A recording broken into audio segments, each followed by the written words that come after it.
Hello and welcome back to the studio. Today we're going to dive into an oil pastel landscape. This will have kind of more of a fall theme with a lot of desaturated colors, but we're still working with my beginner oil pastel palette. That is because I am actually a beginner. Thankfully, with my long history in the fine arts, I have a lot of tools and I'm like learning this medium rather quickly because, again, with this background, I'm able to bring what I know from oil painting, bring what I know from colored pencils, and apply that here. So I'm excited to share what I'm learning as I learn it with you. And with this landscape, we're starting with the sky. When I do watercolor landscapes, we start with the sky as well.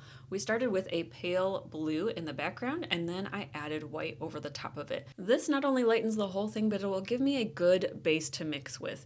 What I found with blending these colors together is that one of the keys is having enough of that pigment down already so that there's something to move around. Now I'm going over the top with French ultramarine blue. I'm doing this very lightly. You can see not a ton of pigment is transferring. Once in a while I'm pushing a little bit harder and I'm focusing that at the top of my paper so I'm able to get a little bit more of that aerial perspective. I added just a touch more white to the areas that I thought were a little bit sparse with the medium, and now I'm going in with my finger. Now I am wearing gloves, but this isn't because of any safety issues. It's more just because cleaning is very difficult with oil pastels. I just got sick of scrubbing and I saw that somebody else was using gloves, so I decided to give it a shot. And it's been a little bit of an adjustment, but I do find it helpful. And I'm just massaging the pigment around in order to get it nice and blended. I really want the bulk of that color to be at the top of my page, and I want it to kind of go down in a gradient, getting lighter and lighter as it goes down. And I'm going to keep going back and forth. I don't have this down to a science. It's not something that, for specific formula. It's just as I'm going, if I'm like, I need a little bit more white or I want it to be a little bit brighter, I add more of that. If I want there to be deeper tones, I add that in as well. And right about now, I noticed that the upper right-hand side was just a little bit too light. So I'm going back in with our pale blue, adding a little bit more of that saturation and that pigment in there and blending it all in. Once I'm satisfied with the base of the sky, I haven't added in any clouds or anything like that, it's time to start going in on our next layer. For this next layer, I've grabbed burnt umber and I'll be using it quite a bit for our base. It will be kind of our neutral tone and I'm just spreading it around. Now you can see there's a lot of white space. It looks a lot like I've just drawn with a crayon, and that's because I'm pressing very lightly at this phase of the game. I'm just kind of adding in some colors, kind of mapping out everything and deciding how I want things to lay. Now that the burnt umber is down, I'm grabbing our yellow ochre, and you can see that I added a slightly heavier layer. It's a little more concentrated and I've pushed a little harder.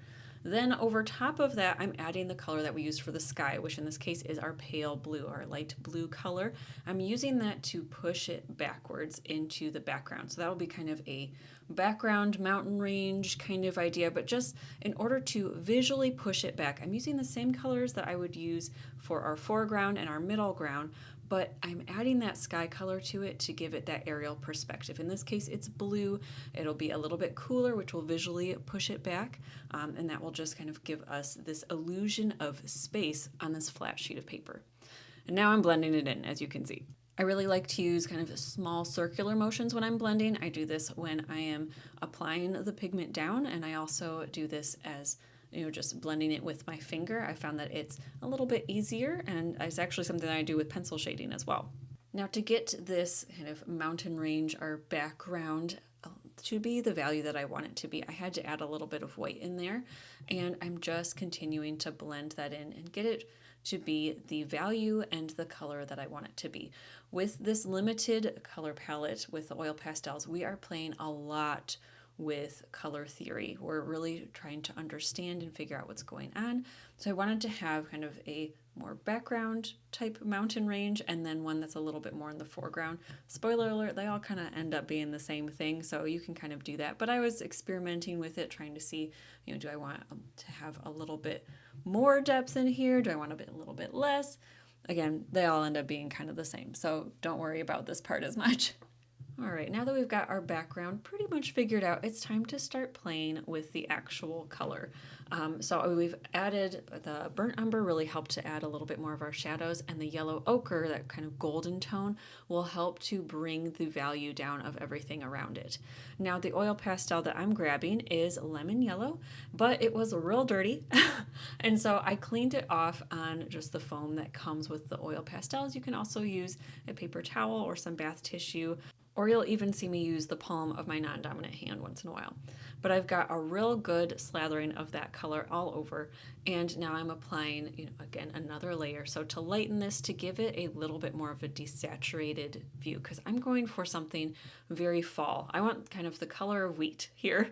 And so I'm added a little bit of white to the top. This will help to desaturate everything without making the color or the value darker.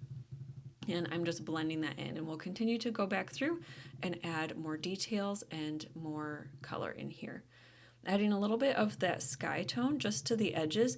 I like to repeat the colors that I've used in a landscape in a painting.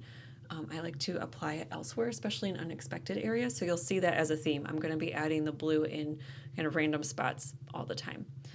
This is burnt umber again, and I'm using it to just deepen everything. I like to have a little bit more of a vignette on the sides and to kind of create this illusion of a path. I think it helps to draw your eye in, and so I'm adding that in on the sides, and I'm just continuing to build this up. This will be layer upon layer, affecting sometimes the value. So in this case, that was affecting the value. It deepened certain areas, and other times affecting the color itself. Now that I've established a really good base, so not only is it very close in tone, so kind of the color overall and the saturation, but also in value, where I have certain areas that are a little bit darker, certain areas that are lighter. That's what I'm going for. Now I'm going to start adding more layers of texture and interest in here. So I'm going back and forth between the burnt umber that we've been using and the yellow ochre. So these are different colors, different values, and I'll be blending them together a little bit. That is kind of my MO. I don't usually leave certain textures unblended, but there are areas that will have more blending and areas that will have less. And I'm starting from the outside and I'm working my way in. I'm being very cognitive of the direction of my strokes, not only to give some accuracy, because again, I'm going for kind of the look of, dried wild grass. I want it to have a very fall meadow type feel. But I also want it to be interesting. I don't want them, I want them to be moving inward towards the center of our piece rather than, being, directing your eye off the piece. I never want my viewer's eye to be directed off of my piece. Or very rarely. If I do something like that, I want it to be very strategic. I'm also working kind of in layers where I have to show a little bit more depth, where I have, it looks like, a row of grass kind of at the beginning, and then there's a row of grass farther back. Now we're adding some of this white in here to add some highlights. We're following that same exact technique that we did with the burnt umber and the yellow ochre, but we're adding kind of some gleam, some shimmer to the top, and we'll continue to keep blending those in just to soften them a little bit. They're just a little bit too harsh. I wish I had something that was just a little bit lighter and a little bit softer. I didn't have to jump into white. But again, with this limited palette, I am limited on what I can select from, but that's okay. That's one of the reasons that I've stuck with this limited palette for so long, even though I am enjoying oil pastels, is to show you, like, you can totally do this. Is it a little bit harder? Yes, but you can totally do this. Now I'm adding some of that blue back in. Again, just kind of for some visual interest. This isn't something that you have to do. You can do this with other colors.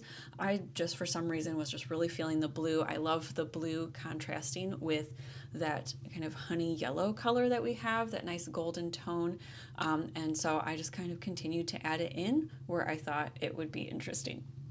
But yeah, it's not there in my reference photo. It doesn't totally make sense, but I think it's beautiful. And honestly, that's why I create. All right, now that we have our base layer, our ground layer, pretty close to where I want it, we'll continue to add and play with it. It's time to move on to other elements. I'm going to start working on this tree line that I have planned. And honestly, now that I'm watching this, I kind of wish I had left one of the trees more golden. So I would honestly pick one if I were you and let it be a little bit more golden and let the other ones be green. I did want to have more of kind of the fall colors, so I didn't want a super bright green. So I did start with our yellow ochre base as usual. Then for the green, I went in first with, I believe this is medium green. I also have and use Cinnabar green yellow, but when I don't see them side by side, I can't always tell. And then going in for our shadows with our burnt umber. So again, just kind of using this consistent color. You could use like an ultramarine if you want to see an example with ultramarine as our shadow tone. I'll link another oil pastel landscape down below, but the feel is much cooler and much brighter. It very much feels like spring or summer, where I wanted this to feel very fall. And so having a warmer shadow color with our burnt umber was just seemed a little bit more appropriate to me. So again, for the trees and just this tree line area, I started with that yellow ochre, adding these shadows in with the burnt umber, and then applying our greens and our blues over the top. And that was allowing me to have a more desaturated green tone. Now, again, the problem with the minimal palette is that it's a little bit harder to go back and forth. So there will be times when I want to adjust either the shadow or the way things look on the trees, and it's very difficult to do. Sorry about the focus. I'm still learning about how to film the oil pastel tutorials. But you can see I'm just blending with my finger and going in our little circles in order to get those colors mixed together but not moving them around too much. So there'll be areas like in the grasses where I'm very intentionally flicking my finger back and forth, where with the trees I want a little bit more of a circular, fluffier motion, and so I'm doing that with my finger. And when I was pretty happy with that as a base, I did the exact same thing on the other side.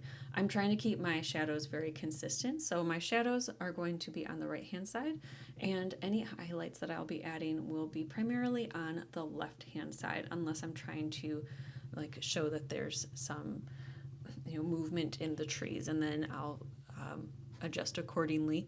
But I'm just continuing to build up these layers. So I've got the dark umber. This one is going to be in a little bit more shadow, so I do want it to be deeper from the get-go, and adding the green on top and then the yellow ochre. And because I can't mix it on a palette, I'm mixing it on my paper. And then at this point, I thought that kind of my background needed to have a little bit more of a deeper shadow. And so I really want to give like the hint of a little bit more way in the background instead of just having like these random trees just in the middle of a field, and that's all that is until there's suddenly mountains in the background. So I'm adding in kind of just another layer. There's a little bit more of a shadow tone in here, and adding a little bit more to the story. Sometimes you just have to, step back and look at it and say, like, does this make sense at all? And if it doesn't, that's when we go back in and we clarify, whether it's by adding shadows, adding highlights, adding a little bit more color. In this case, I will be, clarifying with more and more shadow, and I wish I could do that a little bit more. Now I'm going to start adding in some of our highlights, and I'm just focusing these on the left-hand side again. They'll be a little bit everywhere, but primarily on the left-hand side, and I'm squiggling my crayon around the oil pastel itself around as I'm applying it to add a little bit more texture. We have a good base color down, but it's just kind of fuzzy and unrealistic. And while that realism is not my goal with this oil pastel project, I do want to have some of that in there, some of that character, and I'm going to practice going more and more towards realism as I'm learning this medium. And now I'm just going to continue to add little layers, whether it's peeking. I was kind of thinking of having the sky peeking through, because normally that's what I would do for watercolor. It didn't work super well because it's just so much brighter than the sky that you can see through, behind the trees. So it didn't really make sense.